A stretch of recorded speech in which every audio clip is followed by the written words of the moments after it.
Pakistan stock exchange में हमने देखा कि ये हफ्ता भी खासा बेहतर रहा। पिछले 5 हफ्तों से मार्केट में खासी तेज़ी देख रहे हैं। जब से हम IMF प्रोग्राम में गए हैं उसके बाद से हम देखते हैं कि 5 हफ्तों में 100 इंडेक्स में तकरीबन 20% का इजाफा हुआ है और 100 इंडेक्स 6 साल की बुलंद तरीन सतह पर भी जाता हुआ देखा गया है। 49,000 पॉइंट्स को ये टच करके आया है। यहाँ पर ये कहा जा रहा है कि अगर इंतखाबात वक्त पर हो जाते हैं और डॉलर जिस तरह गिर रहा है, इसी तरह डॉलर गिरने का सिलसिला जारी रहता है और बाहर से भी हमें जो है फ़ौरन जिस तरह सरमायाकारी आ रही है वो आती रहती है, कंटिन्यू रहती है, तो आने वाले वीक में हम बाज़ार को जो है बेंचमार्क को 50,000 पॉइंट से भी ऊपर जाता हुआ देख सकते हैं। इन तमाम इशूज़ के ऊपर हम बात करेंगे। हमारे साथ पाकिस्तान स्टॉक एक्सचेंज के सीनियर मेंबर हैं, आरिफ हबीब कॉर्पोरेशन के डायरेक्टर भी हैं और जो है एहसन मेहंती साहब, उनसे बात करेंगे। एहसन साहब, क्या इस पूरे वीक में आपने देखा, नेक्स्ट वीक कैसा लग रहा है आपको? देखिए, आई थिंक कि अगर वीक देखा जाए तो उसमें अब इस वक्त कम से कम प्रेशर आ गया है। इससे पहले काफ़ी ज़्यादा तेज़ी रही जब IMF का प्रोग्राम अप्रूव हुआ।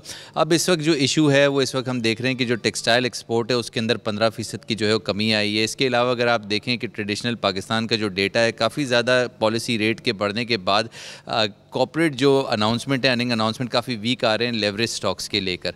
तो आई थिंक उसको भी देख रहे हैं। रुपये की इंस्टेबिलिटी भी है, साथ में हम देख रहे हैं कि अर्निंग अनाउंसमेंट भी थोड़े वीक आए हैं क्योंकि एनर्जी प्राइसेस काफ़ी ज़्यादा बढ़ती चली जा रही हैं। IMF प्रोग्राम में जो हमने जो कंडीशंस मानी हैं, तो आई थिंक कि जो एनर्जी प्राइसेस का बढ़ना है, साथ में हमने पॉलिसी रेट का बढ़ना है, ये सारी चीज़ें जो हैं वो काफ़ी ज़्यादा कॉर्पोरेट फंडामेंटल्स इसमें वीक हो रहे हैं। रुपये इंस्टेबिलिटी भी इम्पैक्ट कर रहा है जिसकी वजह से मार्केट में अब इस वक्त जो है वो प्रेशर आना शुरू हो गया है। इसके अलावा अगर आप देखें तो ग्लोबल मार्केट के अंदर भी काफ़ी ज़्यादा जो है मंदी देखी जा रही है, जिसमें ऑयल प्राइसेस के अंदर भी काफ़ी ज़्यादा इंटरनेशनल मार्केट में प्लंज देखा गया है। अच्छा, आप क्या समझते हैं कि इंतखाबात को लेकर सरमायाकार बड़े कंसर्न हुए हैं? अगर टाइम के ऊपर इंतखाबात हो जाते हैं तो आपको लगता है मार्केट में रैली यहाँ से बन सकती है? क्योंकि हमने देखा है कि जब भी इंतखाबात होते हैं उससे पहले मार्केट एक रैली ज़रूर लेती है। देखिए, बिल्कुल बन सकती है, बट इस वक्त हम देख रहे हैं कि अनसर्टेनिटी ग्लोबल लेवल पर भी काफ़ी ज़्यादा बढ़ गई है। यानी कि इंटरनेशनल मार्केट्स के अंदर अगर प्रेशर होगा, ऑयल प्राइसेस के अंदर गिरावट होगी और इंटरनेशनल मार्केट अपनी इक्विटीज़ के अंदर जो है प्रॉब्लम आएगा, तो उसका इम्पैक्ट पाकिस्तान मार्केट को कुछ इस तरह से पड़ेगा कि हमने देखा कि US की रेटिंग भी जो है उसके अंदर कमी देखी गई फिच की तरफ से। तो आई थिंक कि जो ग्लोबल मार्केट्स हैं अब उसका इम्पैक्ट पाकिस्तान मार्केट पे पड़ रहा है, जिसके अंदर अगर इंटरनेशनल ऑयल प्राइसेस में कमी देखी गई तो चूंकि इलेक्शंस भी हैं तो ज़ाहिर है ये मुस्बत बात होगी, मार्केट में सपोर्ट रहेगा इंस्टीट्यूशनल।